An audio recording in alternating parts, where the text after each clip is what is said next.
کات 2 شەوە ئێستا کە نیازمێ سەفەر کەم بگەڕێمەوە ئەمریکا بەرەو فڕۆکەخانەی نێودەوڵەتی هەولێر بەڕێکەوتین. جەوێکی خۆش ئەمەش بەوابەکەیتی بەوابەتی زۆر جوانیان دروست کردێ لە بۆ ئەم فڕۆکەخانەیە. کاتێک کە نزیک دەبیەوە تووشی ئەو گڵۆپە سوور و کەسکەی دەبی بە حیساب شێوەی بڕنەر قەدیمە. بارحاڵ نزیک دەبینەوە لە تەرمیناڵ و دەچینە ژوورەوە. على بركة الله والرسول أمشوا سفر لكن إن شاء الله مطاري هولير قطرية لبو دوحة 2 ساعات دوات لبو فيلادلفيا 6 ساعات دوات لبو كاليفورنيا 5 ساعات. بێگومان مەتار چەندی چۆلبیتن ئەوەندە لە بۆ گەشتیاری زۆر خۆشە ئەزیێت ناچێشی. گەیتی 203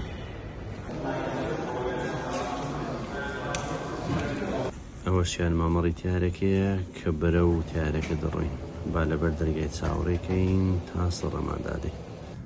ناوەی تیارەکەی تەقریبەن فول لۆد و هەموو خەڵکە شوێنەکەی گرتبوو. ئەوەش خۆمم دەڵان نیولوک برسم تاشیە. دیوەنی شار لەسەرەوە زۆر جوانە بەداخەوە لە تنیشت پەنجەرەکەی نەبوو جامی تیارەی نەمتوانی تەسویری جوان بکەم. طبعاً ڤیدیۆم کەم دروست کرد لە بینی هەولێرە بۆ قەتەر بەڵام ئێستاوە ناو تیارەی قەتەر لە بۆ فیلادلفیایە. خطوتەکەش خطوتی ئەمریکان ئێرلاینە قەتەریە نەبوو. ئیترەوە معلوماتەکەیە کە لە چێندەر دەستە چێندەری ئەو حالی نستاوە معلومات پێدەداتنەوە لەسەر ئۆقیانوسی ئەتڵەسیە. ئیتر فلایتەکی زۆر دوور و درێژ بوو تقریبا 13 ساعات و 29 دقیقە بوو. ئەوش معلوماتەکەی پێ دەڵێ ساعات چەند ساعات 5 بەڕێکەوتوی لێ بدرێ. ئەوەش دیمەنی ناو قەتەرە. ئەو یەک لە ساحەکانی تۆپانێ بوو کە لە مۆندیال بە کۆنتێنەر دروست کرا بوو. ئەوەشیان لە دووڕە دیارە تاوەری مەتاڕیە و هەروەها ئەگەر بیمە پێش بەڵێ کاکەوە تاوەری مەتاڕیەوە و لەولایەش تۆزش دیار دەبی کە بینایەتەکانیانە وا دەبینی.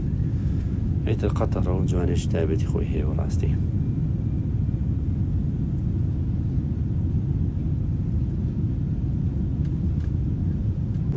ناخواردنەشی جوانەنینە ناخواردنی بەیانی بۆ ئیترە لە میوە و ماست و سەمون و جوزانم سەمونش نەوەڵا کرۆسنتە. معلوماتەکە دووبارە معلوماتەکە لە شاشەیە تر بەڕاستی خۆم پێ مەشغوڵ دەکرد.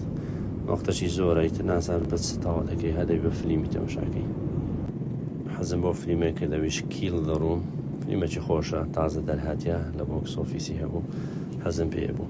یەک لە شتانێکەوە زۆر نامۆیە بەڕاستی لە خطوتی ئەمریکی ئەو مڵیفانەیە ئەوەندە ماشەڵا قەرەوەنیتر بخۆی ئایلەکە ئەوەندە تەسکەیتر ئەو ئافرەتەش بەداخەوایتر. ئەو یەک لە مشکلەکانی خطوتی ئەمریکیە. یان بەڕاستی کەسیوا بە تەمەندێنین جا ئافرەت بی یاخود پیاو بێت و ڕیشی سپی بووە شەرم دەکەی داوای پەرداخە ئاواشی لێ بکەیت. یعنی بەپێ معلوماتەکەی حالیان وا لەسەر دەریای ناوەڕاستی. فلیمیت کەشم تەماشا کرد ناپلیۆن بەڵام هەر چارێکێک نی ساعت تەماشا بەڕاستی لێ بێزار بووم زۆر خۆش نەبوو. هێشتا 4 ساعت و نیمان مایە بگەین 8 ساعتەوە لە ڕێگانی حالیان وا لەسەر محیتی ئەتڵەسینە.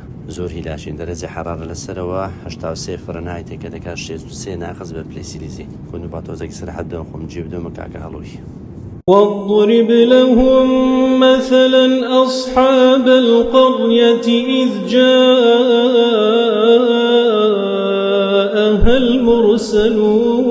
المرسلون إذ أرسلنا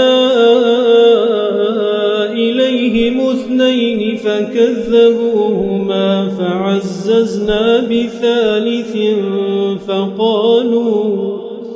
فقالوا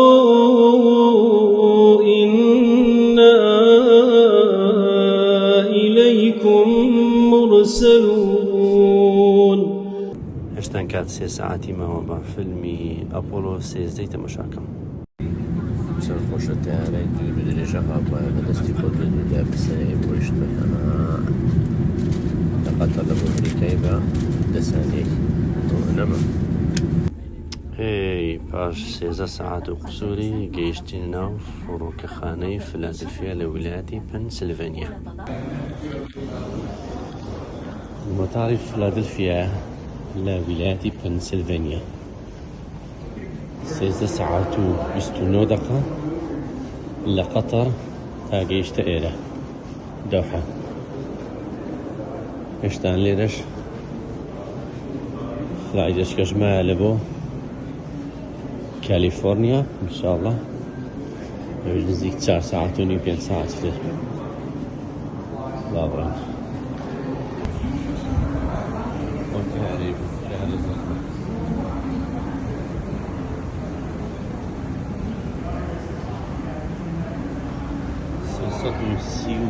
پێنج نەفەری گرتبوو.